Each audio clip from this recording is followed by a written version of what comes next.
Totally. Well, hello everyone out there, and welcome to the first ever C-Suite Leadership Mixer.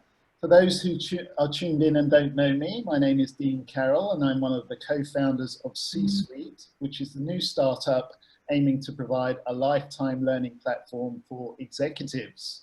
So our Mixer series of virtual events will actually be a taster for our MVP app, which will be launching in Q4 of this year. In the meantime, you can get lots more information on our website, which is csuite.sg. And remember that C-Suite has a hyphen. If you like what you see there, please do register for our newsletter and support our fundraising drive on Kickstarter, where you can actually get lifetime membership of C-Suite for a bargain $100. There you go. So you can also follow us on Twitter, Facebook and LinkedIn to keep up with what we're doing and who's appearing on the virtual events in the future. So enough of the spruik, back to the matter in hand. Today it's our pleasure to host Cindy Gallop as our first Mixer guest. She's an ad industry legend, diversity spokesperson and a startup founder herself. 2 startups, I believe, Cindy, if I'm right. Great. Excellent. So Cindy has worked in Singapore, London and New York. Her TED talk back in 2009 on sex famously went viral around the world, leading her to start one of her companies called Make Love Not Porn. She has really strong views on leadership, which is great. That's what we want today. And she says, out of adversity comes opportunity. It's only when things break down as completely as they are currently that new models and ways of doing things are enabled to emerge that never could have previously. Very true. Her mother is from Malaysia, so Cindy's particularly dialed into Asian culture. She's actually been a vociferous critic of the Western ad industry's colonial attitude towards the region. She's also a proponent of affirmative action and has strong views on the shortcomings of the male-dominated tech industry. So lots to get our teeth into there today. So I'll kick us off with a fairly general question to get things going, but just to let everyone who's tuned in know that we will be doing live polls throughout the event, so you'll be able to vote on some crucial questions. And also you'll be able to submit your own questions. So if you hover over the toolbar at the bottom, you'll see a Q&A option. If you just click on that icon, speech bubble icon, you can actually leave your question there. You can be anonymous, or you can leave your name, job title and organization if you'd like to be name checked. And at various points throughout this session, I'll go through those questions and we'll cherry pick the best ones. So be brave and bold with your questions. So let's kick off and welcome Cindy. And I think we should start with leadership actually, and ask your views on, what really makes a great leader? What are those character traits that you feel are present in great leaders, and who have you worked with who's a great leader? I think that's a great place to start. Sure. So my definition of leadership is very simple. I'm a great believer in radical simplicity. A leader always puts their people ahead of themselves. Okay. And so is that kind of the officers eat last approach that we hear about from? That's one kind of metaphor for it. But essentially, if you are a leader, if your focus is on your people, and by the way, bear in mind that I am talking to all of you from New York, where it's 9 o'clock at night, and where we have the absolute ultimate example of a leader who puts himself ahead of his people. And in our case, very unfortunately, it's putting himself ahead of the whole of the United States, the entire population. That's an example in spades of what not to do. A great leader puts her people in front of herself, because she knows that when she does that, when her focus is on empowering and elevating and inspiring and motivating her people, that is what then makes her business absolutely fly. Interesting. Yeah. Yeah, that's really interesting. And I wonder, how many leaders in the business world in America are actually starting to take, Trump's dysfunctional leadership approach into their own ways of working. I hope it's not many, but just to come back to you, Cindy, I mean, who have you personally worked with, if you are, willing to name names, who you think is a really great leader? Perhaps you could map out why. Sure. Well, I have to tell you that, as a woman working in advertising and business generally, I've been incredibly lucky. I actually consider myself a very lucky person. I've been incredibly lucky in my advertising career. And the reason I say that is because a question I'm regularly asked in interviews is, Cindy, what kind of sexism did you encounter climbing the ranks in the advertising industry? And my response to that is, a fish does not know what water is. Because I got into advertising in 1985 in London, and sexism was all around me, but that was the norm. And so in that context, I feel incredibly lucky that, as I, rose up the career ladder in advertising, my bosses were virtually always male, unfortunately, because that was the nature of the business, and regrettably it still is in too many places. But I was really lucky actually in two ways. A, none of the men I worked for ever sexually harassed me. And by the way, I absolutely encountered sexual harassment, but not from the men I worked for. I'm incredibly lucky because sexual harassment has derailed the careers, destroyed the ambitions, and crushed the dreams of so many women in advertising. So A, I'm really lucky that I worked for men who never sexually harassed me, and B, I'm really lucky that I worked for men who saw my potential before I saw it myself, wanted me to succeed, and championed me and promoted me, and cared about fostering my development and my career. Because that also is a great deal rarer in the advertising industry and business as a whole for a woman with male bosses than we would all like to see. And so I would absolutely pay tribute, to, actually, the men I worked for at Ted Bates, back in the day, Ian, Sam, they were terrific. GGT, Gilbreenies Trot, my fantastic boss there, Mickey Dennehy, obviously Dave Trott, Mike Gold, Mike Greenlees. And then, at BBH, the absolute privilege of working for BB&H, all of whom were amazing role models, all of whom believed in me, and all of whom wanted me to succeed, John Bartle, Nigel Bogle, and John Hegarty. And so, they were all great leaders because, as my case demonstrates, they absolutely put their people before themselves. And that was just a phenomenal experience. I absolutely feel that, if you believe in people, they will rise to that belief. When you demonstrate your belief in people, boy, oh boy, do your people absolutely deliver on that.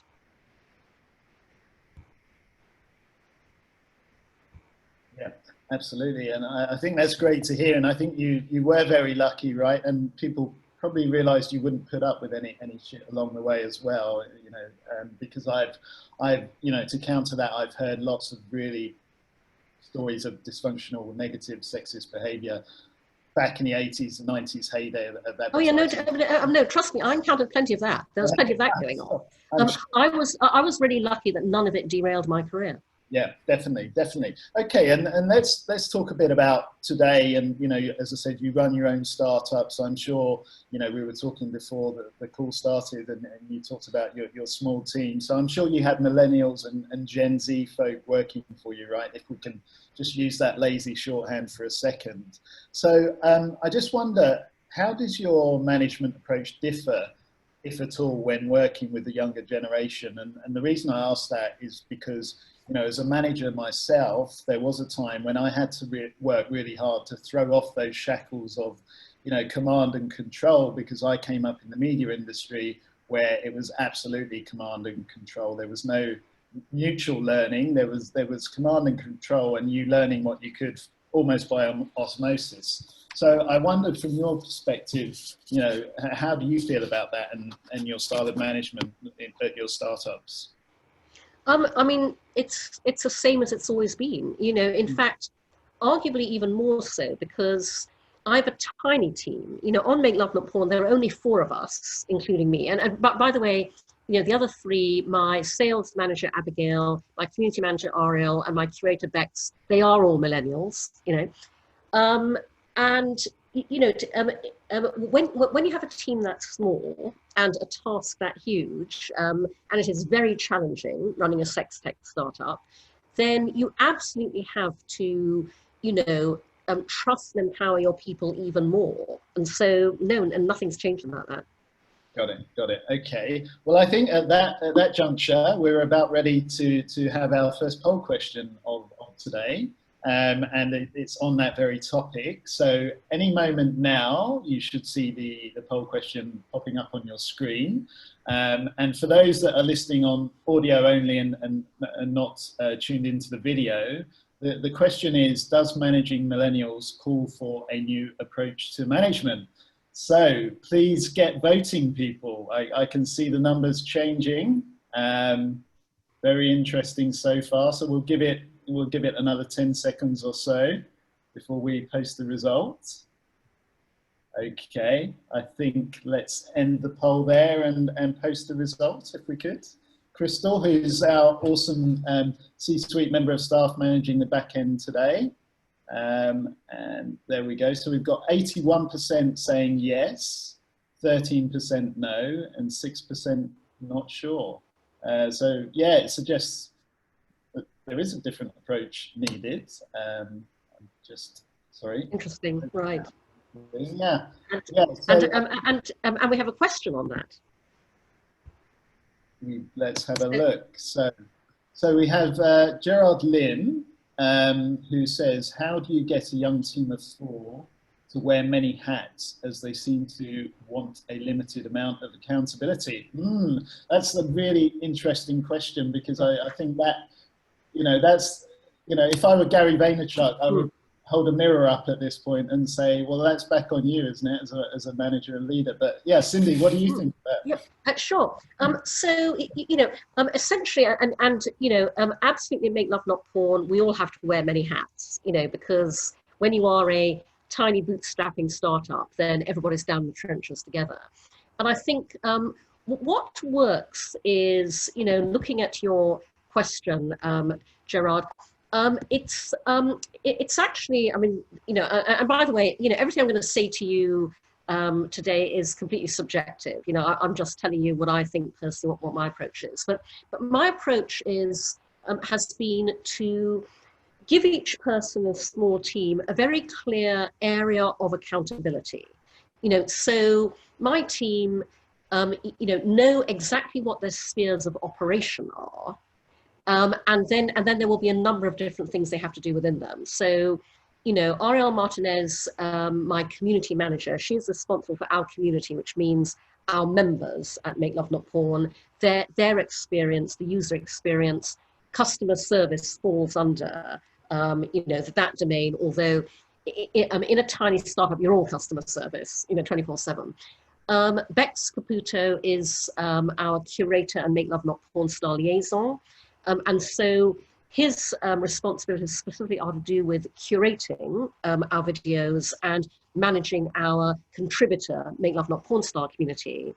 And then Abigail Mina is our sales manager. And so her focus is on sales. And so that is, absolutely promotion, marketing, selling to our community, merchandising, our email campaign to our members every week, as well as externally bringing in new members. And and accordingly, she also oversees, payments and payment processing as part of that. So, what I've found works well is, rather than number of hats, it's sphere of operation, and then within that, there are a number of different components that apply to that particular area of responsibility and accountability. Yeah, and I mean, the lines are definitely blurring across all departments, right? Anyway, so everyone has to kind of be a generalist and a specialist these days, don't they? Really, particularly with the Darwinian forces at work in the economy with COVID, right? We've all got to work smarter. So yes, interesting question. Thank you for that one. So everyone else, please do chip in with your questions as time goes on. We'd love to hear from more of you.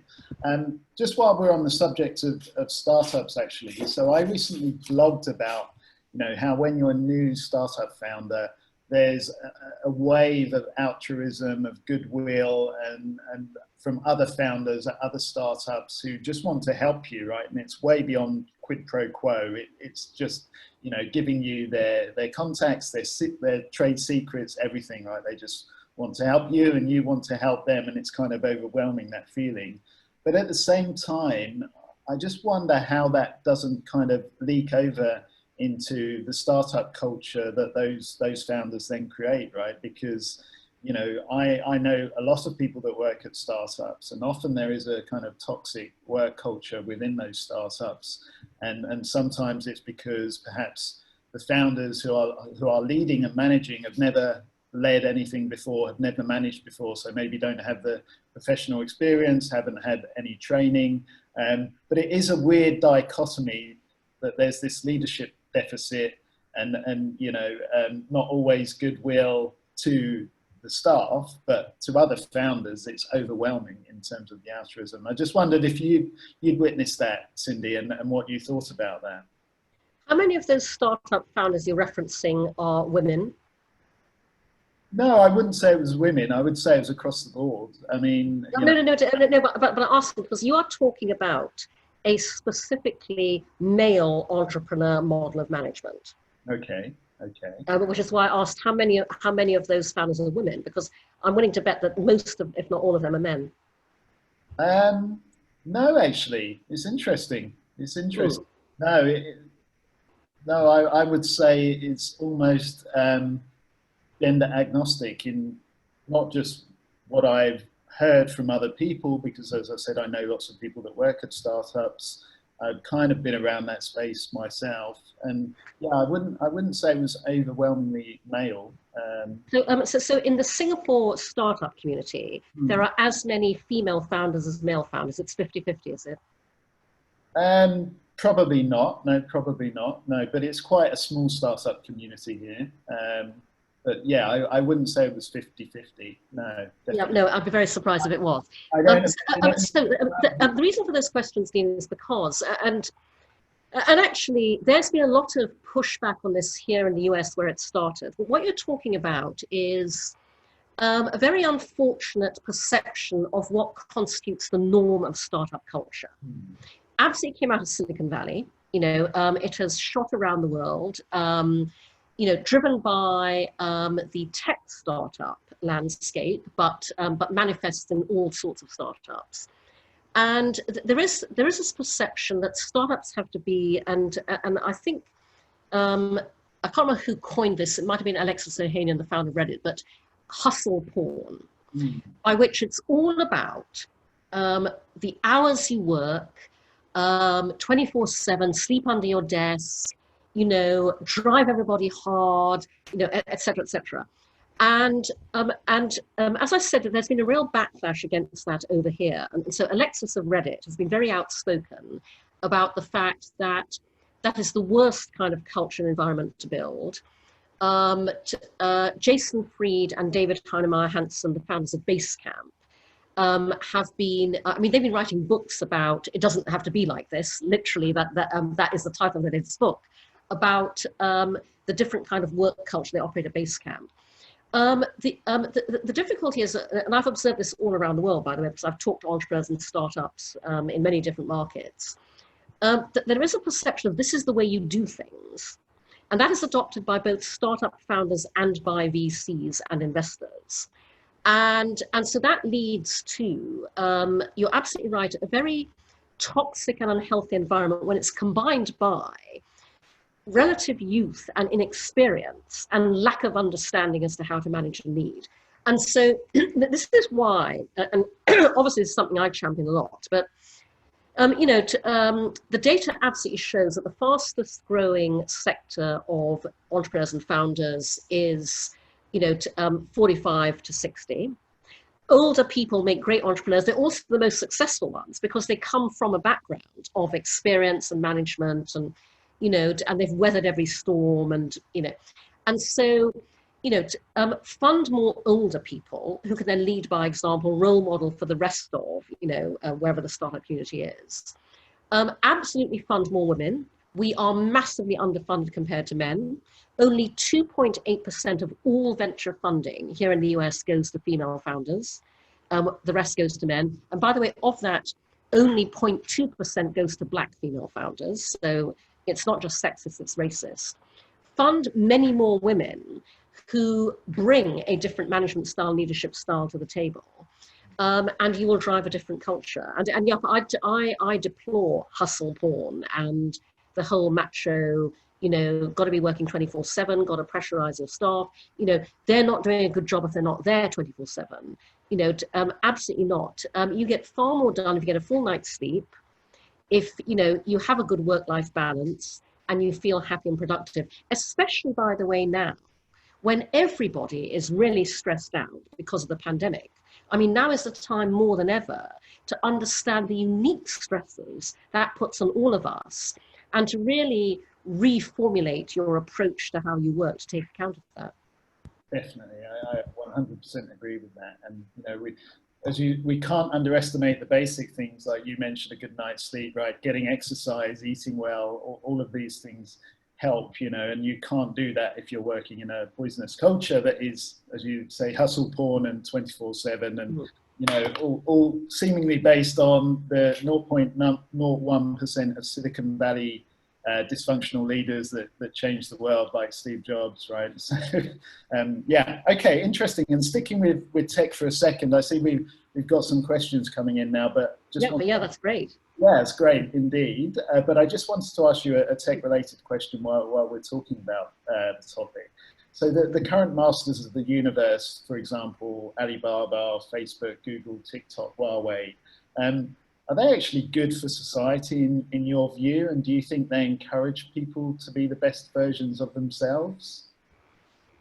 Right, so here's my response to that, Dean, in the context of the tech landscape as a whole, because the young male founders, and here in the US, the young white male founders, which matters as I'll come on to, in Asia, young male, Chinese founders, of the giant tech platforms that dominate our lives today, those male founders are not the primary targets, online and offline, of harassment, abuse, racism, sexual assault, violence, rape, revenge porn.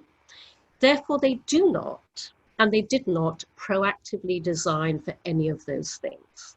And we've absolutely seen the results of that.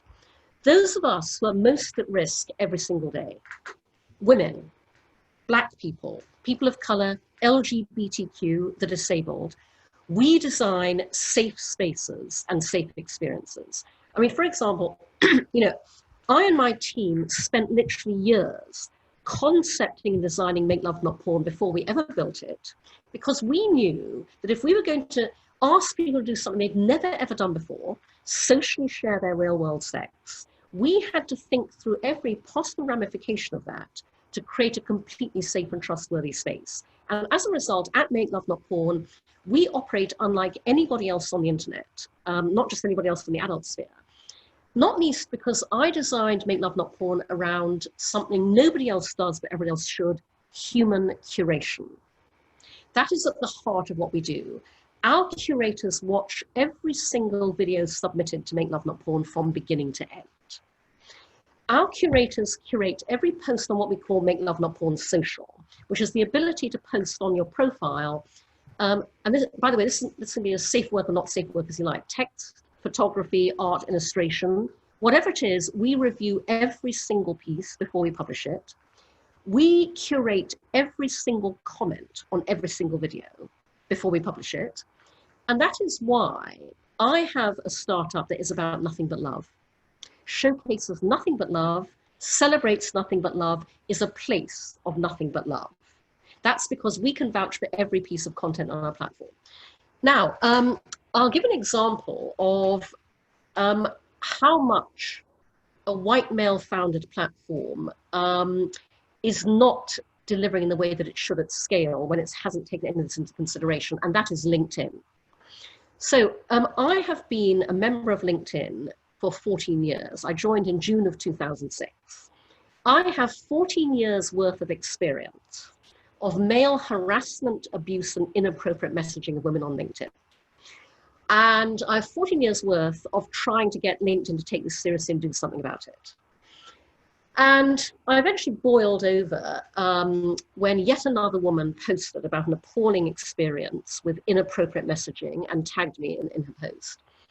And so I posted on LinkedIn, I have 3 really simple, easy product design tweaks that you can implement immediately that will stop harassment before it happens. Because the problem, Dean, again, with these male-founded platforms is that because they never designed for all the shit that the rest of us go through every day, they adopt the close the stable door after the horse has bolted approach. It's all about reporting.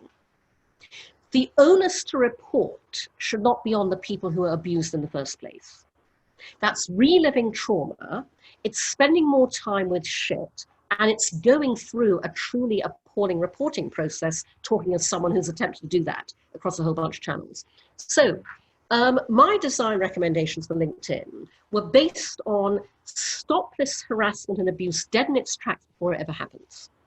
And so very simple, 3 recommendations. The first was that, and in fact, actually, if the audience doesn't mind, I'm going to just look these up so I can read them to you exactly as I put them out there. So let me just go out of full screen to, oops, sorry, for some reason this is, it's jumping around and not letting me do that, which is weird. Oh, well, never mind, I'll talk it through. So the first suggestion was at the top of the LinkedIn page, where normally there's a little thing saying run your ads here, just put, this is a professional platform for people who wish to interact professionally. Please report any harassment, abuse, or inappropriate messaging to, and the email address is deliberate, behavingprofessionally@linkedin.com. Okay, nudge number 1. Yeah. Nudge number 2, in every single comment box on LinkedIn, insert a little grayed out line of type that just says, please keep it professional. A little reminder to not say anything you would not be happy saying out loud in the office to other people with other people listening. And then the third tweak is in every message box where currently it just says write a message, switch that out to say, please message appropriately, please report any inappropriate or harassing messaging to behavingprofessionally@linkedin.com. Yeah. And that's all you have to do. Because that is what pauses people and reminds them that this is the world's largest professional platform. So I post these on LinkedIn, and that post has been viewed a ton of times, tons of comments.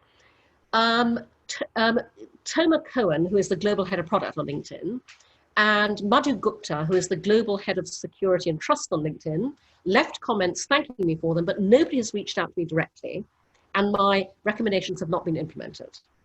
Okay, that is the female lens on actually creating what will be a better experience for everybody. And so that's my issue. With those giant tech platforms that have a male-centric worldview. And by the way, Dean, we've absolutely seen, again, what happens when you have a platform that operates at scale where you never, because you are not at risk yourself, stop to design for bad actors. And that is exactly the platform we're on now, which is Zoom. So obviously the pandemic happens, Zoom takes off, and Zoom has, male founding team, Zoom has never thought about what might happen if somebody wanted to be a really bad person on Zoom. And so I have absolutely been, in that female tech community Zoom call, talking about issues facing women in tech, where somebody Zoom bombed us with porn, with 2 girls, 1 cup, especially unpleasant porn, by the way. Obviously, there have been a ton of stories of, I mean, really appalling, racist, Nazi swastikas and whatever.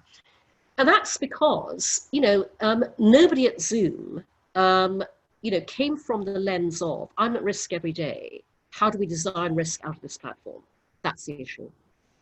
Yeah.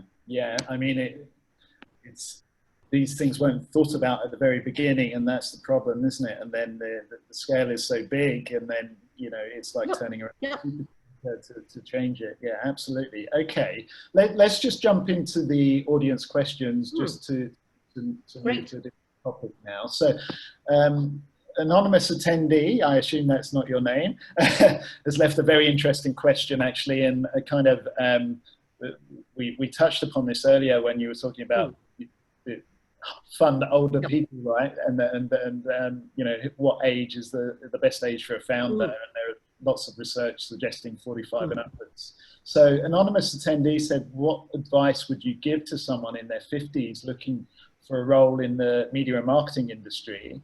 And does the answer differ if the person is a man or a woman? Very interesting. So the answer is exactly the same whether you are a man or a woman.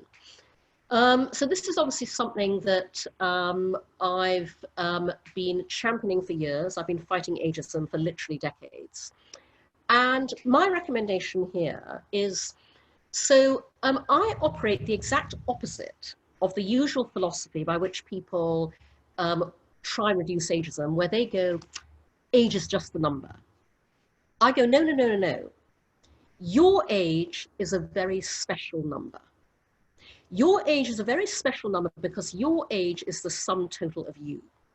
By which I mean your age is a summation of all of your amazing, lived experiences to date, all of the expertise you've built up through your life, all of the value you bring to the table, that's all summed up in your age. And that is why I coined the hashtag Say Your Age, because I encourage everyone to shout their age from the rooftops. And in the context of a job search and employment, go in there and own your age. Do not do the thing that depressingly I see people recommending, where they go, oh, take a whole chunk of years off your LinkedIn resume. Don't do that. Own your age, go in there and point out all the benefits you bring to the table because of your age. It's because I am 55 that blah, blah, blah. It's because I'm my own age, 60, that I can. And what I recommend is focus in on the thing that, regrettably, many ageist leaders and companies have lost sight of, which is that when you hire older people, or as I like to call us, experts, what you are bringing to your business is extraordinary cost and time efficiency.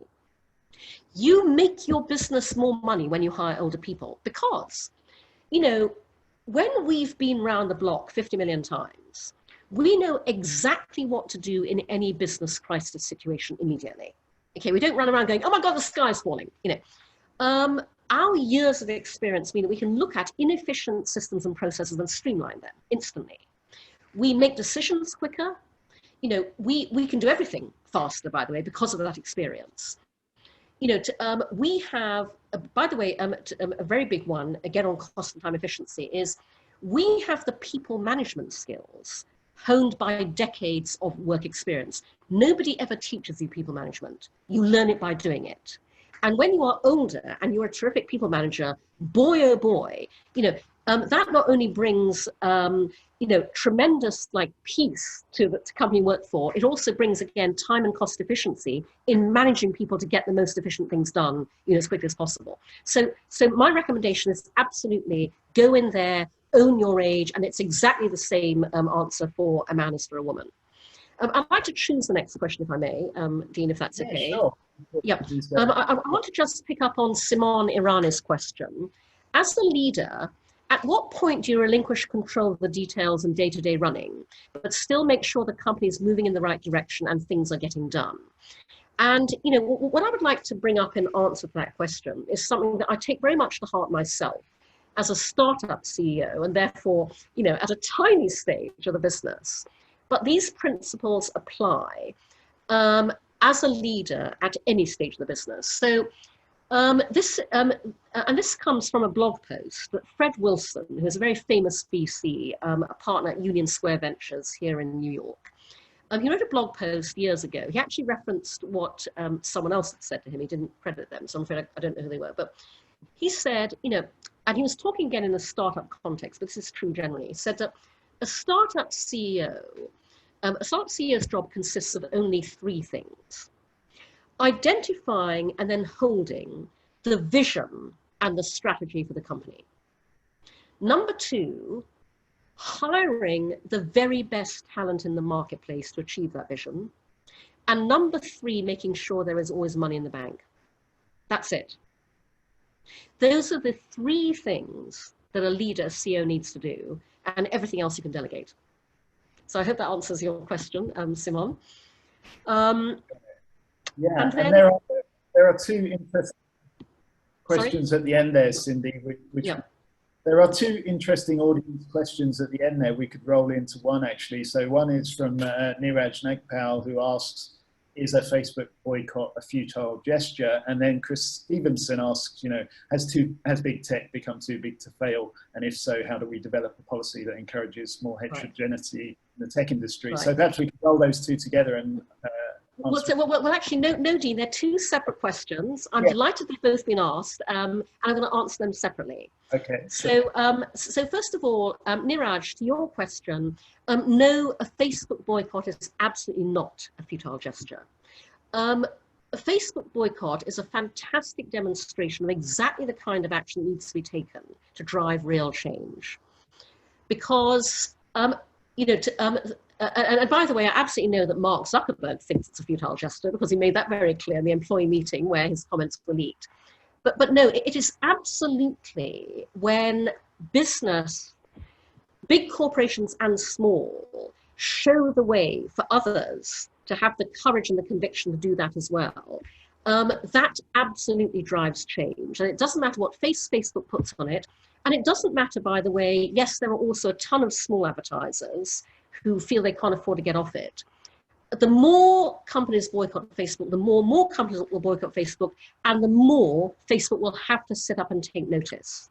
And I can promise you, the people who oversee advertising and brand partnerships at Facebook are very, very worried, and hopefully doing everything they can to drive change. It's interesting. I was having a conversation about this with a friend the other day, because it's not even, this is the point he was making, it's not even about the scale of a disruption like this. It's about the hardcore of people who are determined to be as disruptive as they possibly can, but then inspire everybody else. And so no, it's absolutely not a futile gesture at all. Now, Chris, to your question, has big tech become too big to fail? And if so, how do we develop policy that encourages more heterogeneity in the tech industry? Great question. Answering the first part of that, nothing is too big to fail. I can promise you that. And in fact, right now is, absolutely a great point to go after big tech. And what I mean when I say that is, I actually said this last year at Social Media Week in New York. I said at the time, once upon a time, nobody would have thought of saying start a competitor to Facebook. That opportunity is absolutely there. There are enough people who are deeply unhappy with everything about Facebook that if you created, through a very different lens, an alternative that was able to scale, the opportunity absolutely exists at the top of Facebook. So the opportunity is there. Now, I'll tell you what is key to that opportunity, because you're asking a question that taps into something that I am currently working on myself. And I'm going to talk to what I know about in the US tech industry, but I'm willing to bet that you will absolutely see this play out in Asia too. So, male founders in the startup world get funded on potential, and female founders get funded on proof. And what I mean by that is the vast majority, virtually everybody, in whose hands lies the gift of funding, so venture capitalists, investors all around the world, it's very easy for a male VC to look at a male founder and go, oh, he reminds me of myself at his age. I can see myself in him. He's great to have a beer with. Yeah, we reckon he can do this. Let's give him $10 million. With a female founder, it's a completely different set of criteria. Well, has she done this before? Has she done this well enough? Has she done this long enough? Let us grill her on every single number in her pitch deck. Let us interrogate her to the max about traction and proof of concept, and at the end of that, we won't fund her anyway. Okay, so that's what happens, and that is why only 2.8% of all venture funding here in the US goes to female founders. Now, obviously, to counter this, a number of female-founded funds, VC funds, investor funds have sprung up. They encounter exactly the same problem. LPs will not put their money into diverse funds, female-founded funds that are specifically started to invest in diverse founders. And so, unfortunately, this unintentionally perpetuates the problem. Because when you have a female-founded fund, that I'll give you the example of Female Founders Fund here in New York. Their first raise was, I think, like $7 million, okay? When you are Female Founders Fund and you've only raised the paltry sum of $7 million, without meaning to, you then put female founders through exactly the same grilling because it matters so much how you allocate your teensy-weensy fund. Same deal. So I was having this conversation with a wonderful friend of mine, Susan Danziger, who is a tech entrepreneur. She's actually the wife of Albert Wenger, who is a partner in Union Square Ventures here in New York as well. So she's very tapped into the venture world. And I was talking to her about this, and I said, we don't change anything until diverse female founders get funded as broadly and indiscriminately as male founders do. Because at the moment, all the funding is going to men. And when you scatter all that funding across a vast array of male founders, you guarantee there'll be a few unicorns in amongst that group, okay? So we had this idea, which is kind of lighthearted but not, because we decided that, the only way to solve this is to raise a huge amount of money to fund diverse founders. And so we had the idea that we would start a fund of funds, and we would call it the Indiscriminate Fund. And we'd raise a huge amount of money for this fund, and there'd be only two criteria for applicants. Number one, you must be female. And number two, you must have no business plan. No pitch decks allowed. Because men get funded on a conversation and a who you know and a, oh, I can see the potential, let's give them $10 million all the bloody time. Okay, so that, Chris, is how you do it, okay? And so I encourage, and by the way, what Susan and I have done is we have convened a group of women who are all coming at this from different angles. Some of them are partners in female-founded funds. Others are trying to set up female-founded funds and finding it difficult. One woman has a platform that helps emerging fund managers. And we've called it Project Indiscriminate. We are out to raise that absolute goddamn shit ton of money to ensure the tech industry is more diverse. And I encourage everyone to do the same thing in Asia as well. Right, next question. Awesome, awesome. And I recommend to everyone out there reading Emily Chang's book, Growtopia, which documents a lot of this stuff in Silicon Valley, particularly around the PayPal mafia and exactly issues that Cindy is talking about there. So please look at that. So what I'd like to do, Dean, is I'd like to go back up to the top to the first question, which is from Matilda da Silva, who asks, COVID-19 is leading to mass retrenchments and decimating outdated models of business. As a social entrepreneur trying to push a new product, seaweed plastic, sounds really interesting, a new service, plastic to fuel, could you give me your top 3 tips for surviving? P.S. I'm a female startup founder, as I presumed from your name, Matilda. Well, what I would say, first and foremost, is you absolutely need to prove, and by the way, this is absolutely the case, no matter how socially beneficial your venture, you need to prove that you can make money, okay? And by the way, prove that in a pandemic, and you will absolutely get the support and the funding that you need. But in the first instance, you know, and I always recommend to people, because fundraising is really hard, bootstrap. You know, absolutely design a business model for your business that you can then put out there in the market, you know, get proof of concept. And by the way, if you design the business model effectively enough, you may not even need funding. Because I observe too many people thinking, you know, either, oh, this is my industry business model, this is the only way my industry has ever made money, it's the only way it ever will make money, or people think there's a set number of business models out there and we have to operate one of those. Neither is true. Your business model can be anything you want it to be. You can design your business model from the ground up. And a really good starting point is just to ask yourself the question, how would I like to make money? Because it's a safe bet you'd like to make money differently from the way you've had to make it hitherto. And so start designing your business model from that point. But basically, Matilda, honestly, it's really, you don't even need 2 more tips.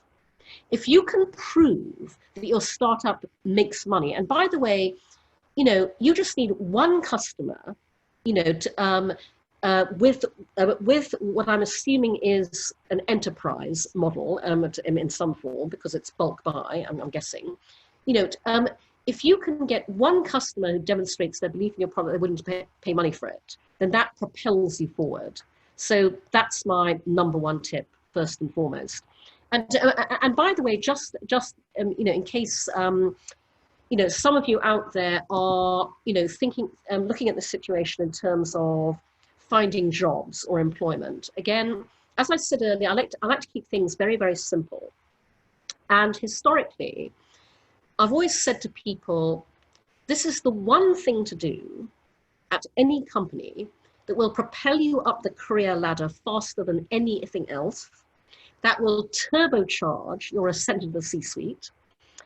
And this now applies as much during the pandemic if you're looking for jobs. The number 1 thing that will get you on the career fast track, understand how your company makes money and recommend more ways to make more money. That's it. There is no member of the leadership team who will not have that conversation with you, okay? And equally, if you're applying for a job, research the hell out of the company you're applying to and demonstrate you understand how they make money and tell them how you can identify more ways to make more money. There is nobody who will not take that call or that interview.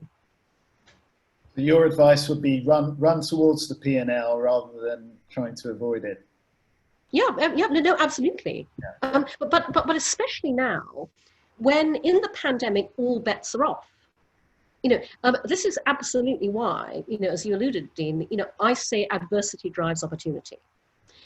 Because the pandemic, and by the way, the Black Lives Matter protests, which have been global, both of those things have guaranteed the world will never be the same again. And that is very good news for all of us. It's especially good news for those of us who were never the status quo to begin with. Because, you know, again, Dean, you referenced my quote about this. It is only when things break down this utterly and completely, that is what finally allows new models and new ways of doing things to emerge that never would have otherwise. And so there are 2 dynamics at play currently. The first is the dynamic of what the pandemic and the protests are making happen as we speak, which is the complete breakdown of the old world order. But then on top of that, there's a dynamic of what each one of us then seizes that opportunity to leverage to make what we want to see happen. And so right now, all around you, you are seeing every industry tanking, running around like headless chickens, you know, laying people off left, right, and center. That is opportunity to do things differently.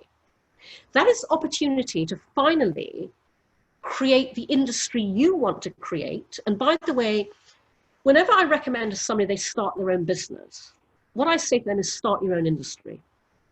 Because when you start your own business, you are starting the industry that all of us would rather be working in. Definitely.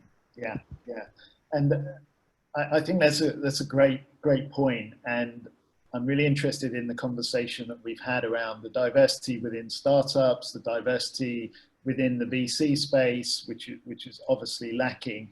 And I was reading the interview we did together back in 2017, Cindy, and I wanted to talk a bit about, industry leaders and company boards and so on, because back then you said to me that, in every industry, there is this closed loop of white guys talking to white guys about other white guys. Now, 3 years on, hopefully things have changed for the better. I'm not sure. No, they haven't. No, they haven't at all. But I mean, diversity and equality has at least come to the fore in the movements such as Me Too and Black Lives Matters, right? Do you see? Yeah, but there is a ton of woke washing going on. Right. There's a whole lot of superficial, let's get out there with a statement, So I've been challenging this, with the Black Lives Matter protests, as probably everyone in this audience knows, Nike immediately released an ad supporting Black Lives Matter. And, I tweeted that ad and I said, the whole theme of the ad, I can't remember the exact line, but it was, we're no longer going to put up with this. I said, don't say that, Nike, when there is not one single Black person on your executive leadership team in a company that has made billions of dollars out of Black consumers and Black athletes. Change that before you put an ad like this out. So there's a ton of crap like that going on. No, I mean, it's utterly superficial. And you can talk to any Black person, of color person, woman, LGBTQ person in our industry, and they will absolutely tell you that nothing's changed. Got it. Okay. Well, before we go back to the questions, I just want to ask you a cheeky question, actually, which we've kind of talked about before, which is your LinkedIn descriptor, which I love, which is, I like to blow shit up. I am the Michael Bay of business. And I know that comes from a really good place, because previously you've told me, it attracts the people who I want to do, and it repels the ones who I don't. So in other words, clients that want to change the game rather than those that want to protect the status quo. However, Bay himself, I'm sure you've seen it, has been attacked in the media for allegedly sexualizing the actress Megan Fox at a very young age. So my question is, is the descriptor something you're going to have to change, do you think? No, not at all, because, it's a light-hearted joke. Yeah. So how it came about for your audience, just so they know, was, many years ago, I was in a meeting with some potential consultancy clients, and I was just explaining what I do as a business consultant. And by the way, I'm totally available for hire to work with Singapore, incidentally. I'd love to do that. Cindy at ifwerantheworld.com. So I was explaining that, as Dean said, I work very selectively, only for clients and brands who want to change the game in their particular sector. So you come to me for radical, innovative, groundbreaking, transformative. I don't do status quo. And off the cuff, I said, lighthearted in the meeting, I like to blow shit up. I'm the Michael Bay of business. And everybody laughed.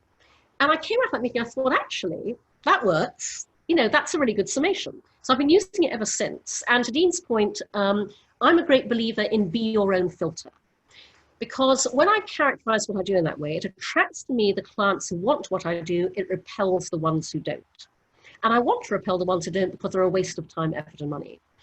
And so, it's a light-hearted joke. I'm not a fan of Michael Bay at all. I wasn't a fan of his movies to begin with. I'm even less of a fan now that things have emerged about how he behaved on the set. But no, I won't be changing that, because it's a light-hearted. Yeah, it is, and I get it, and I find it funny. But I guess the reason I asked that question, right, is because in the current climate at the moment, light-hearted jokes can sometimes end up being the victim of cancel. Right, Dean. Dean, that is exactly what I mean when I talk about superficial woke washing. Okay, So I'm going to recommend to your audience that if you go to YouTube, and if you search Cindy Gallop 3% Conference, The Future for White Men in Advertising, I want you to watch my half-hour keynote with that title, because I identify 7 things that the future for white men in advertising, I was giving it to an American audience, men in advertising in any business, totally applicable to an Asian audience, by the way, what the future holds. And spoiler alert, they're all really good. And so I will talk you through item number 1 that represents the future for men in advertising and therefore business. I stood on a stage at the 3% conference last fall and I said, number 1, you will be able to make jokes about sex in the office. And I said, okay, let me explain what I mean by that. So I was sitting at dinner with a bunch of people from our industry. I mean, this is a couple of years ago now. And one of the women, these are all leaders and creative directors, CEOs, one of the women referenced a new business meeting where the senior client had walked in, and he was a very attractive older man. And she had, you know, nudged the planning director and said something along the lines of, wow, I'd do him. So we all laughed around the table. And then a bit later, the friend who was sitting next to me, who was, I'm not going to name any names here, it was a confidential evening, but very well known, ECD. He said to me, you know, if I'd said that about a female client, you would have all have considered it offensive. And what I said to him was, it's not about sex, it's about power. When we have a male-dominated industry, where the power is always vested in the male leaders, that is the issue with inappropriate joking and sexual harassment and everything infinitely worse that goes on in our industry.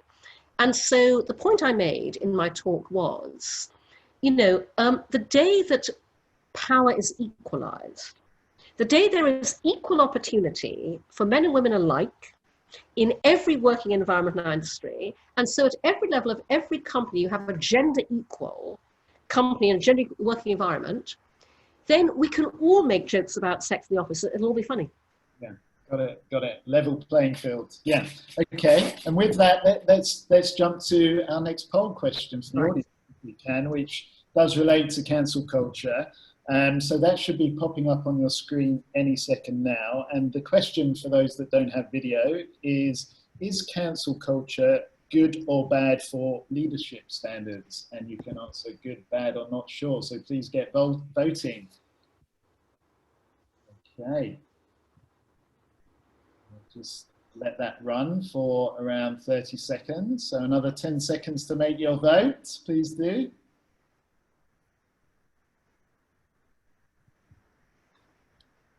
Okay, I think let's finalize the results now. So good 16%, bad 36, not sure 48.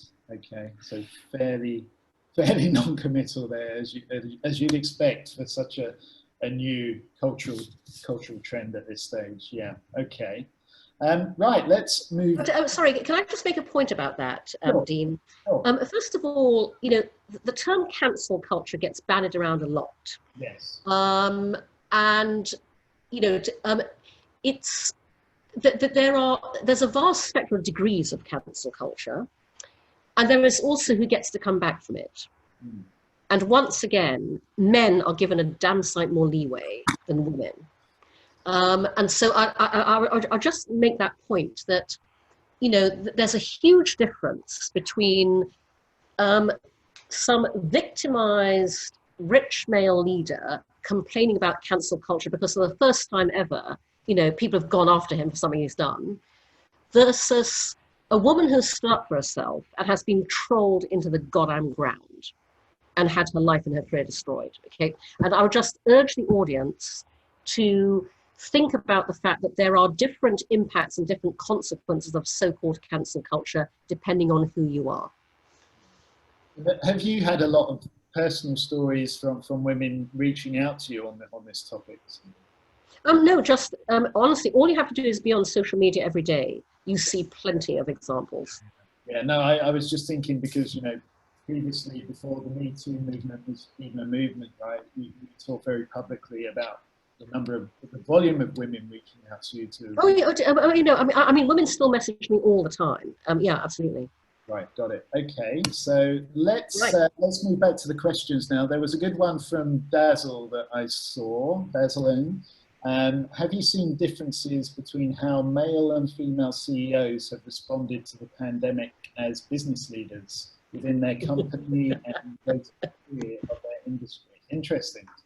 Yep. Well, yes, absolutely. I mean, first of all, the answer is we've all seen how vastly better female leaders in government have done with managing COVID in their respective countries, whether that be New Zealand or Taiwan or Germany. My observations are absolutely that women are leading through this more effectively than men. Now, I want to drill into what I mean by that, because women are not, and I'll use, I mean, whether you are a politician or a business leader, this applies equally, okay? So I'm talking across the board. No, women are not leading more effectively because we're all touchy-feely and we're empathetic and loving and sensitive. That is absolute bullshit, okay? So do not subscribe to thinking that. By the time a woman has actually made it to be the leader of her country, that woman has been through the most unbelievable amount of sexism, harassment, trolling, vicious infighting, backstabbing. If you are Angela Merkel, if you are Jacinda Ardern, what you have made it through to get to that point, the male leaders next to you never had to even worry about. Okay, so first, and the same thing goes for women in the corporate world. If you're a female leader, what you've had to go through to get there means you're bloody brilliant. You've got a backbone of steel. You know exactly how to make the tough decisions. You have laser focus, and you put your people before yourself. And those are the things that make women more effective leaders than men through the pandemic. And by the way, I would like to refer you to, I wrote a piece for the Harvard Business Review a few months ago with my friend Tomas Hamoro-Primozic called 7 Leadership Lessons Men Can Learn from Women. I urge you to read it because men have a huge amount to learn from female leaders. They don't get to learn in the workplace often enough because there are so few of us. And men need female role models as much as women do, because you cannot be what you cannot see applies to men as much as to women. When men do not have in front of them amazing role models of different ways of doing things, they can't learn from them. And it's really important to bear that in mind, because the reason I wrote this piece with my friend Tomas is because Tomas, 7 years ago, wrote the most read Harvard Business Review article of all time, back in 2013. It's an article called "Why Do So Many Incompetent Men Become Leaders?" And Thomas's premise within it is, we focus a lot, quite rightly, on all the huge number of barriers that brilliant women encounter.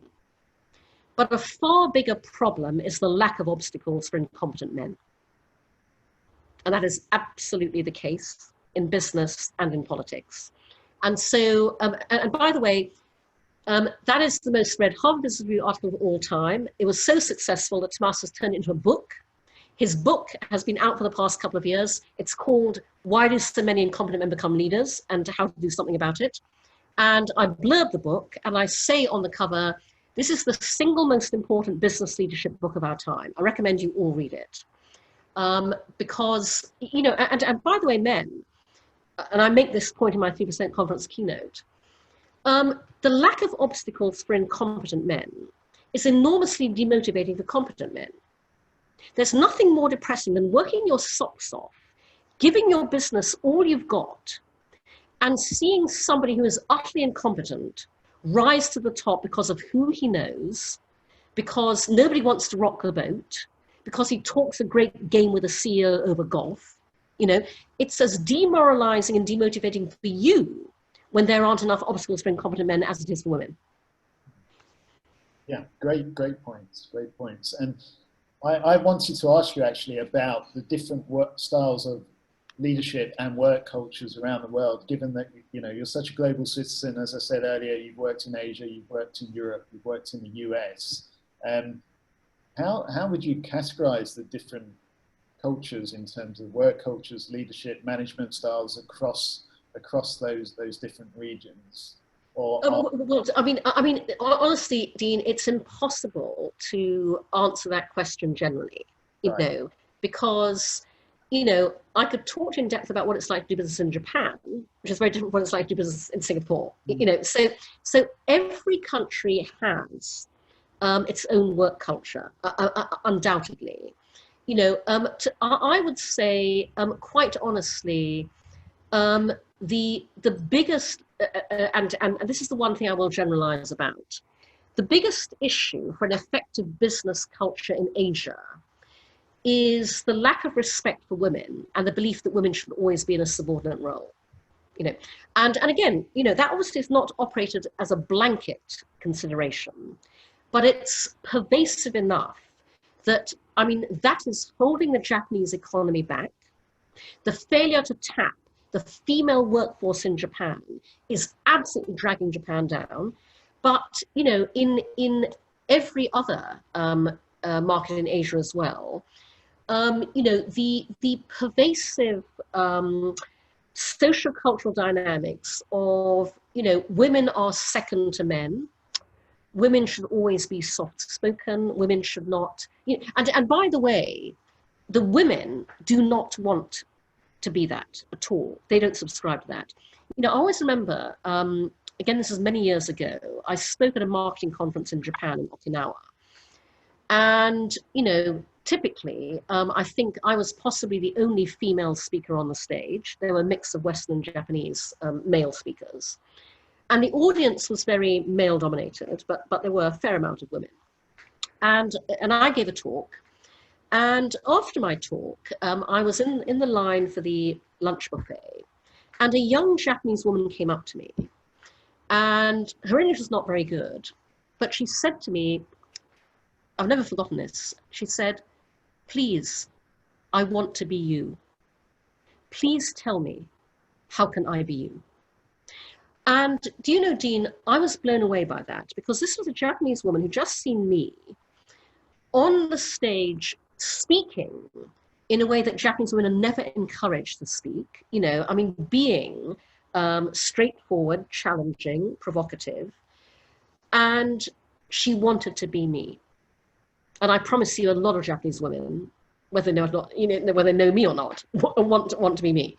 And so, to my mind, that is why we need all of you men who are listening to this to absolutely champion the talents and the skills of the brilliant women in the workforce, and absolutely help us get the parity that we deserve.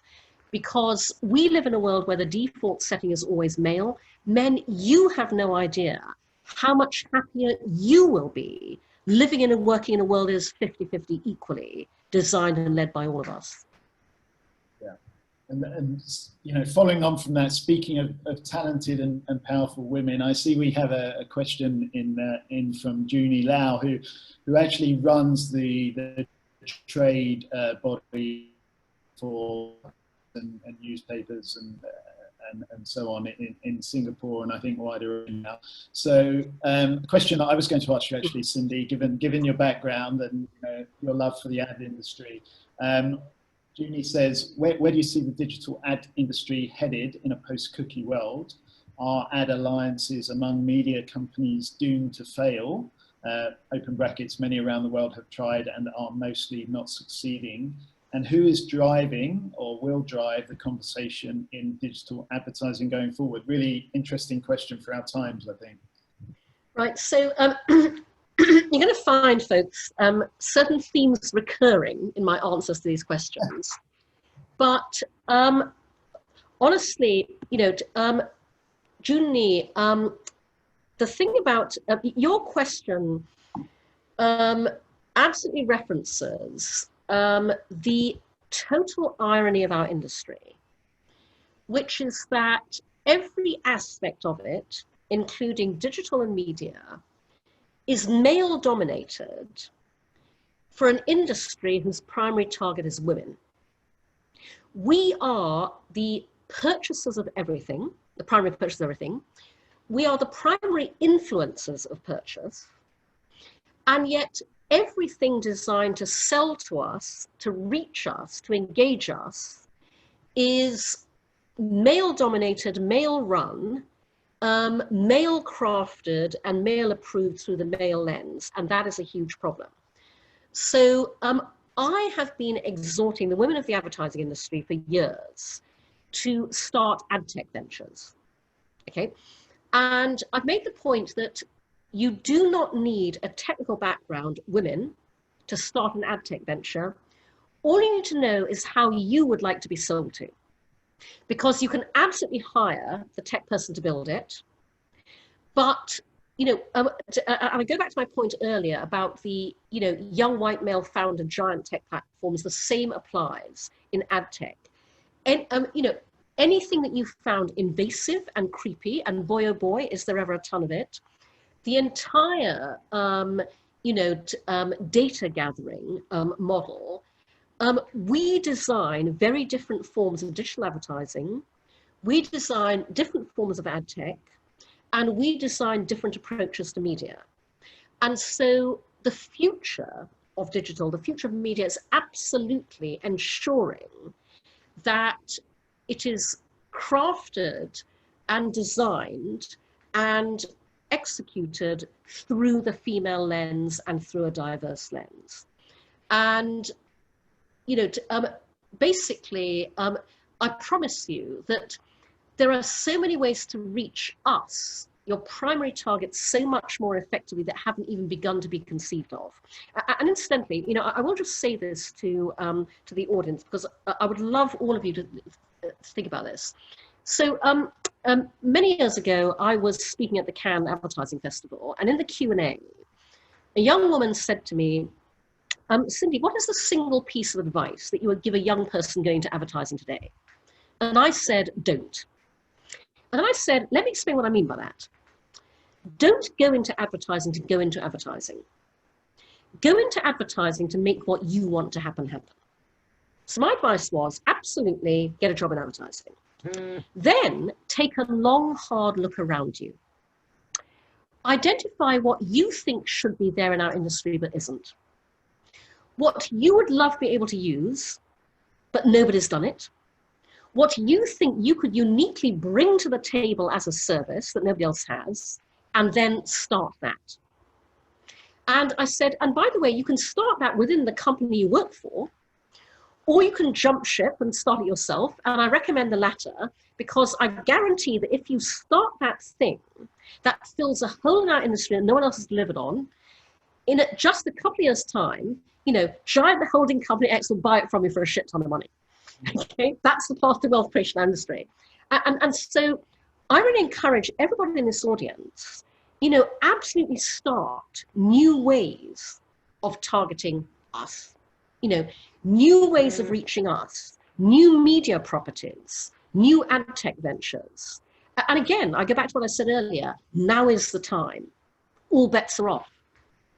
It's a good time to change the optic, as you've spoken about before, I think, many times. Sorry, what was that? What was that, Dean? It's a good time to take advantage of the unprecedented times we're living through and change the optic for the better. Yep.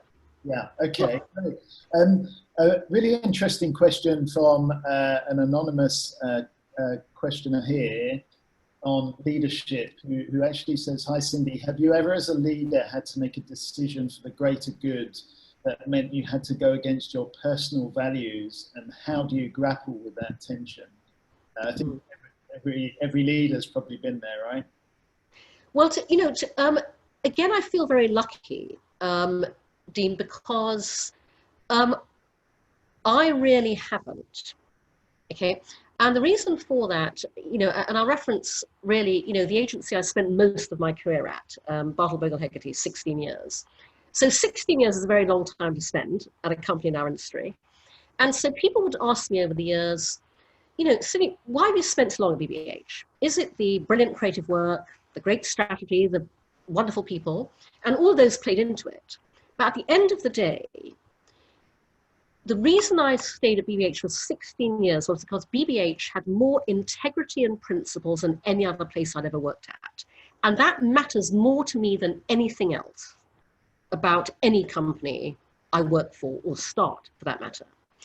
And so I knew at BBH that if a client called the agency to complain about me, the agency would be on my side first. And by the way, there are a lot of agencies where you can't say that, And I'll give an example. I many years ago ran a piece of business. I won't name the business, and I reported into Nigel Bogle on it. And Nigel Bogle went on vacation for 2 weeks, and while he was away, this company appointed a new CMO. And the new CMO inherited us because we had been this company's ad agency since the beginning. But he obviously wanted to bring his own people and own agency in. And so he came in determined to make our life an absolute misery to try and get us out. And 2 weeks of absolute hell ensued while Nigel was away. He threw out every piece of creative work. I mean, by the end, virtually the whole of BBH creative department was working on, churning out. We're working around the clock. It was absolutely terrible. And so Nigel came back from vacation, and I sat down to debrief him on this business that he oversaw. And I just told him what had been happening in his absence. And I got to the end of my debrief, and he looked at me and he said, "Cindy, do you want us to fire this client?" And I said, "Actually, I do, because I think that if we don't, they're going to fire us anyway. So yes." And he went, "Right, I'm going to make a call, and I'm going to go and see the CEO this afternoon." And he typed out a resignation letter, put it in his breast pocket, and went to a meeting with the CEO. The CEO, unfortunately, persuaded Nigel not to fire them because the CEO was a huge fan. He didn't want to, so he unfortunately persuaded Nigel not to. That was a big mistake because they did indeed fire us a few months later. But that's the kind of agency I worked for. And so, no, I mean, all decisions were absolutely always in sync with my own values, because I wouldn't work anywhere that wasn't. Yeah, I think BBH was definitely a special case, and definitely during those times, right? But I suspect today, in the managed decline that is the ad industry, that probably wouldn't happen at the majority of agencies. But yeah, I hope I'm wrong. But sticking with advertising, just for a second, Sebastian has put in a really interesting question there about Martin Sorrell and whether he's reinventing the ad industry with S4 Capital, doing exactly what he did at WPP, which was, mergers and acquisitions and putting a company on the stock exchange. So I'm sure you've got strong views about Martin Sorrell, both past, present, and future. So love to hear what you think. I mean, Sebastian, you've answered your own question. Martin Sorrell thinks he's reinventing the industry with S4 Capital. He's doing exactly what he did with WPP. Yeah. And the future of our industry is not that mechanistic approach. And especially, by the way, not now when the world will never be the same again. The future of our industry is absolutely, how do you leverage what is and has always been our lifeblood, creativity, to do extraordinary things for our clients and the brands we work with in this new world order? That's the future of our industry. And, I've gone on record, again, for literally decades, saying that the trajectory for the holding companies, no matter how big, is absolutely downwards. It may take a very long time to execute that full downward turn, but when you answer to Wall Street every second of every minute of every hour of every day of every week of every month of every year. You cannot be the future of our industry. No, definitely not. Definitely not. Okay, I just want to take the opportunity, if I may, just to talk about the goals of C-suite for a second, and then ask you about them, Cindy. So, you know, our goals are to help managers become better leaders, to help leaders become better managers, to help progressive professionals further their careers, and as a result, to help businesses be better, right, and more sustainable and more profitable. So to enable that, as well as encouraging leadership training and continued learning, lifetime learning actually, we're also pushing the merits of mentoring heavily, you know, and that's something I feel myself I've benefited from over the years, is having a really good mentor to kind of guide me and provide advice along the way. So I just wondered, do you yourself mentor anyone, or have you been mentored over the years? I'm interested to get your views on how valuable you think mentoring is. So I've been very vocal on this in the past. I've been vocal on it especially for women, because again, everything's more difficult for us. But I will say this for the men as well. You know, I don't believe in mentors. I believe in champions. And the reason I say that is because, and again, you know, I usually address this specifically with women, but this applies with men as well. The term mentor suggests touchy-feely, chat, you know, shoulder to cry on. You know, and by the way, there is a gender difference here, because women get relegated more to that version. You know, male mentors will be champions naturally. The reason I say to women, stop looking for mentors, start looking for champions, is because I actually say to them, we need what men get all the time, which is somebody prepared to go out on a limb for you. And men do that for men more than anybody does it for women. A champion is somebody who, behind closed boardroom doors, slams their fist on the table and says, if there's only room for one pay raise in my budget, it's going to Jane, not John. A champion is someone who makes shit happen for you. Okay?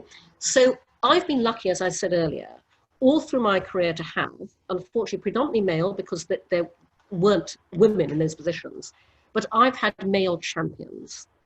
I've had men who championed me, who raved about me to other men, you know, who wanted to promote me, wanted me to succeed, wanted to make shit happen for me. Look for champions. Don't look for mentors, look for champions. And are you a champion for anyone currently, or have you been? I champion women all the time. Every single day, I get literally, you know, hundreds of messages on every channel, LinkedIn, Twitter, Facebook, email. People ask me to mentor them. I can't do that, obviously, you know. So I am, you know, what I always say to them is follow me on social, because that is virtual mentorship. Got it. In the sense that they're looking for it. But, you know, I champion women, diversity, you know, everybody all the time. Yeah, got it. Okay. And I wanted to ask you as well about the other elements that I mentioned in the previous question. So I'm interested to get your views on, you know, management and leadership training, whether you've ever done it, whether you feel it's a valuable exercise to engage in, and also to ask you, did you ever do an MBA or other types of executive education? No, absolutely not. I'm all about learning by doing, basically. Okay.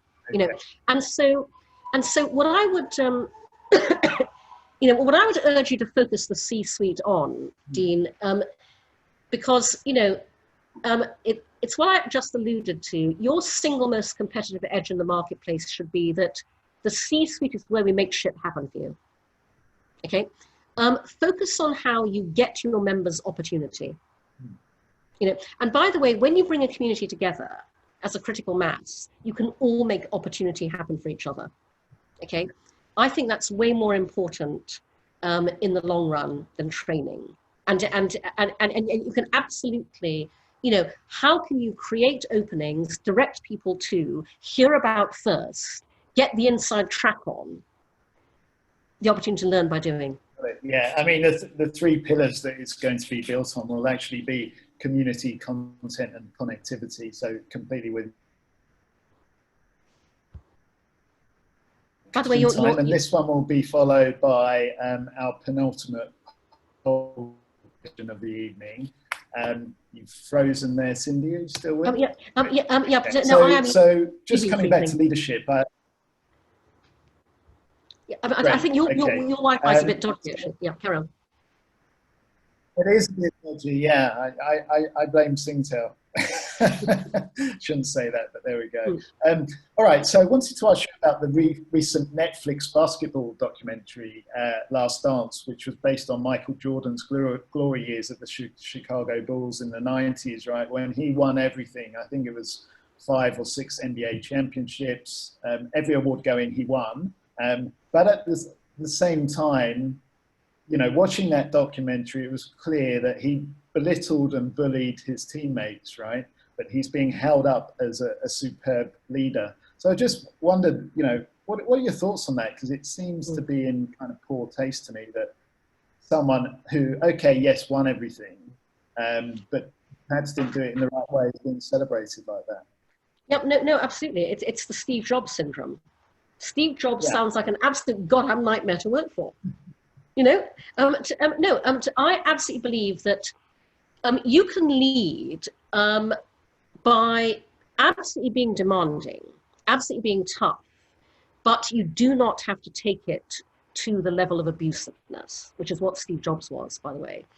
You know, I mean, to be frank, you know, I've found actually too many people have kind of the opposite problem, interestingly, because I've had to say to many of my management or leadership team or employees over the years, it is more important to be respected and not necessarily liked than liked and not necessarily respected.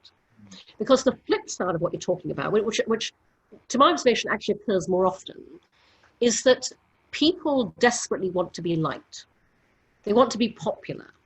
You know, and that does not lead to good leadership, because, you know, when the chips are down, your people want to know that you're a leader who can get them through the really tough times versus someone who it's fun to have a drink with in the pub.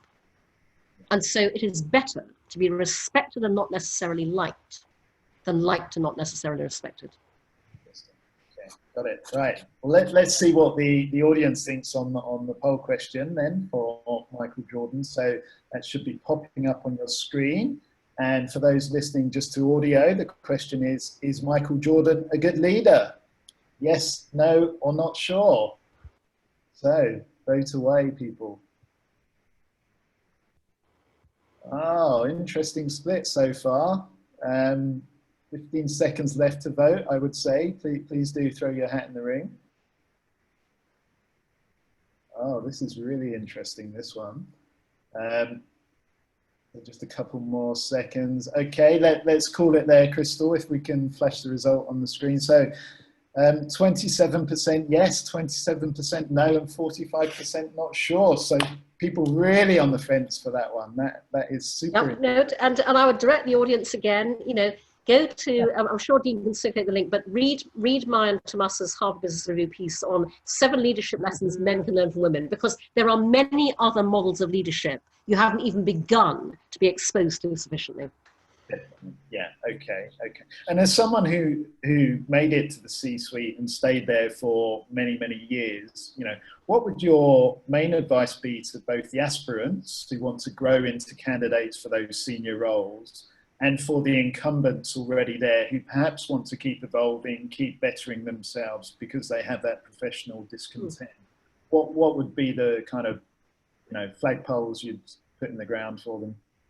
Sure. Well, I mean, those are 2 different questions in terms of people who want to get up there and the people who are ready. In terms of kind of aspiring, I, again, especially want to say, women, you belong in the C-suite, okay? There is no such thing as too ambitious.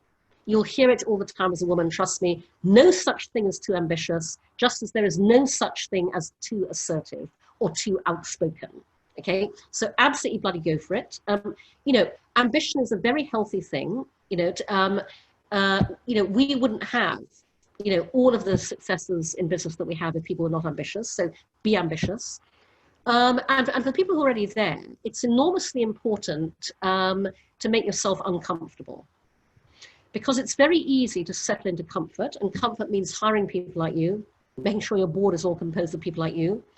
Absolutely embrace the discomfort of going, I need to bring in different perspectives and different points of view to challenge me.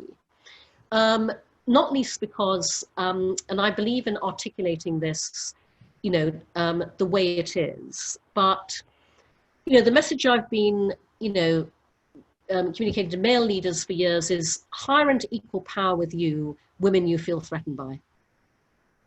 Yeah. That's discomfort. And that ensures better business outcomes because you bring better talent into the C-suite. Yeah. It upgrades your own talent, right?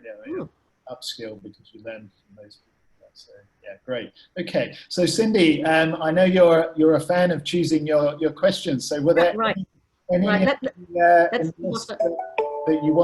you wanted to address that we haven't covered yet? No, absolutely. So gosh, there are. Oh, actually, I'm going to.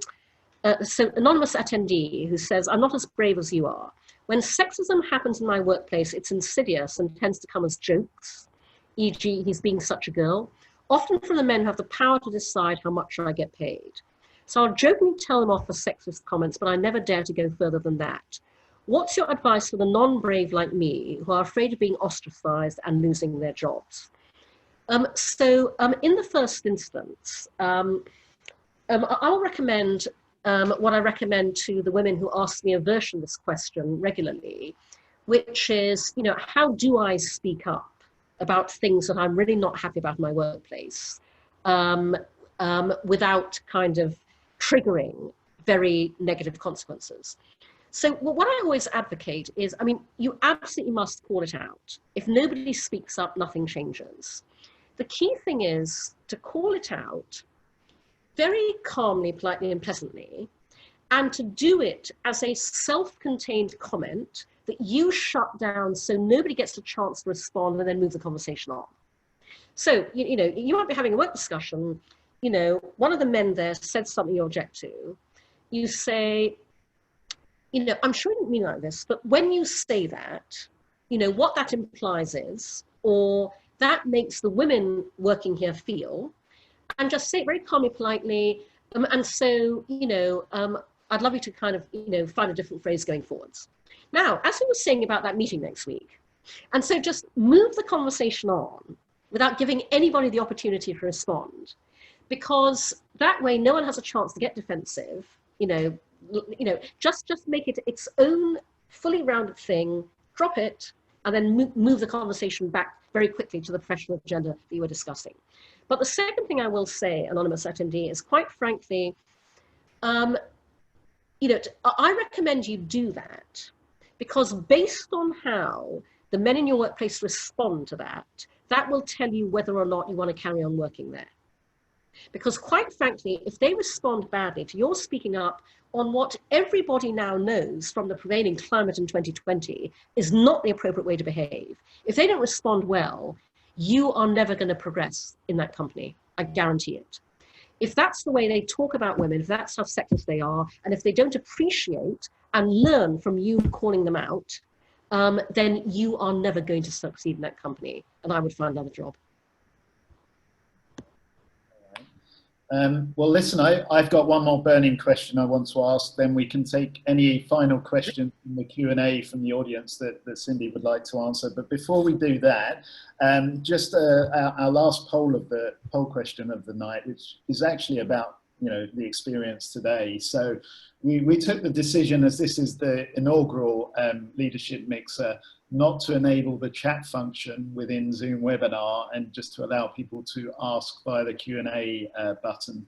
So we want to ask people, would you like to see the chat function enabled for the next one so that you can have a running commentary, you can communicate with each other, or would you find it distracting? So if we can just flash that final question up on the screen and get people to vote. I recommend the chat window, guys. I'm a big fan of the chat window. Right, got it. Okay, let's see what everyone else says. Okay. Wow. Okay, just a few more seconds. I think people are with you, Cindy, at this stage. Surely good. Okay, just 5 more seconds mainly for any stragglers who want to get their votes in. Okay, let's call it there then. So yes, say 81%, no, 19, 0, not sure. Okay, that kind of tells us what we need to know. So we will do that next time around. And next month, we should have Professor Scott Galloway, also based in New York, like you did. He's an old friend. He's fantastic. Oh, is he? Right. I highly recommend. Got to be there for that, guys. Excellent, excellent. Okay, good stuff. So just before I wrap up then, Cindy. Right, now I want to skip through the questions and answer them very quickly, the ones I haven't as yet. Sure. So from Pothos, who is asking, unfortunately, based on personal experience, how can startups ensure their employees are being paid, taken care of financially? Because I wasn't paid for 4 months and had no choice but to leave the company on poor terms. And by the way, love the fact you're currently running a startup with a group of friends who need to share quality sex education, encourage discourse on a variety of topics in Singapore, very badly needed, as we all know. Honestly, the answer to your question is startups should not hire employees they can't pay. It's very simple. You budget what you can afford, and then you hire accordingly. And you make sure you have an income stream or funding that enables you to do that. It's purely basic financial responsibility. Then Sebastian asks, don't you think the working hard, sleeping under the desk culture for startups is changing with the millennials coming to the startup scene? Millennials aspire to a better work-life balance. I completely agree. Millennials do feel differently, and I think that's great.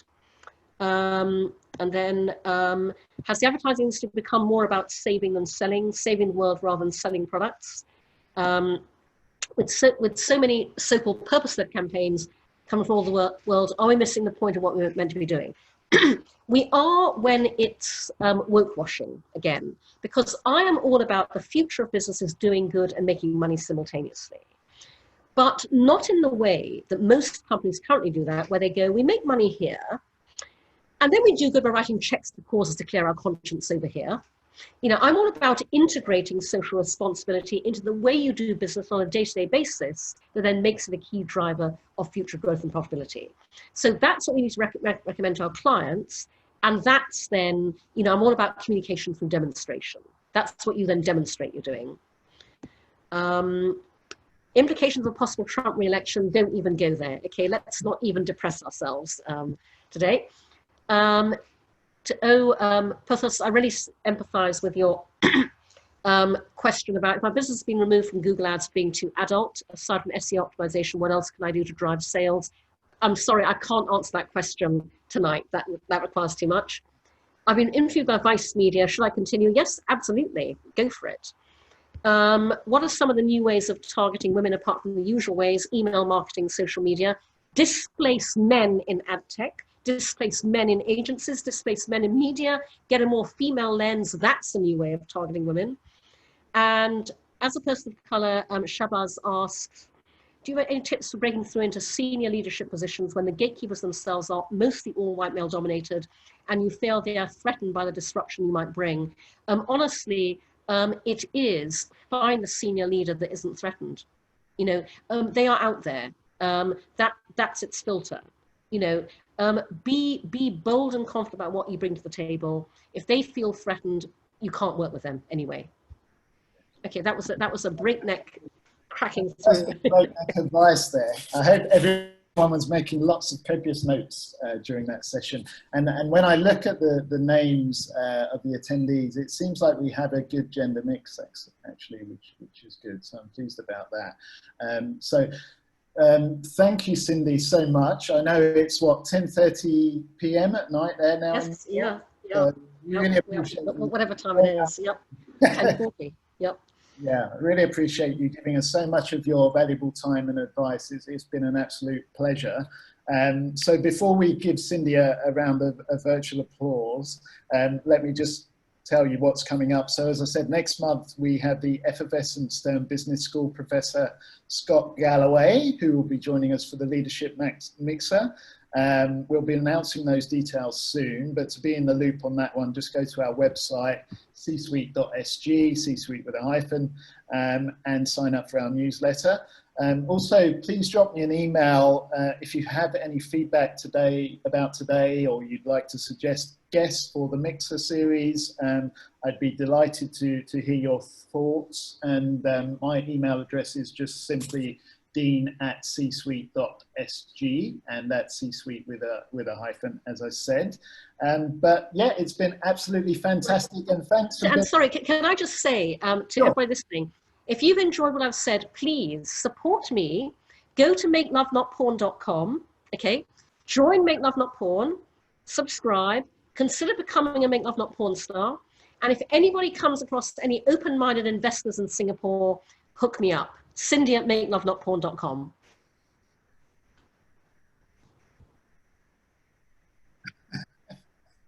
Brilliant. Yeah. Well, listen, that is a fantastic note to end on. So thank you again, Cindy. Really appreciate it, and look forward to speaking again sometime soon. Absolute pleasure. And by the way, I miss Singapore. I yearn to come back sometime. Hopefully on the other side of the pandemic, one day I'll be there in person. Definitely, definitely. And I owe you a dinner for today. Have a great day, guys.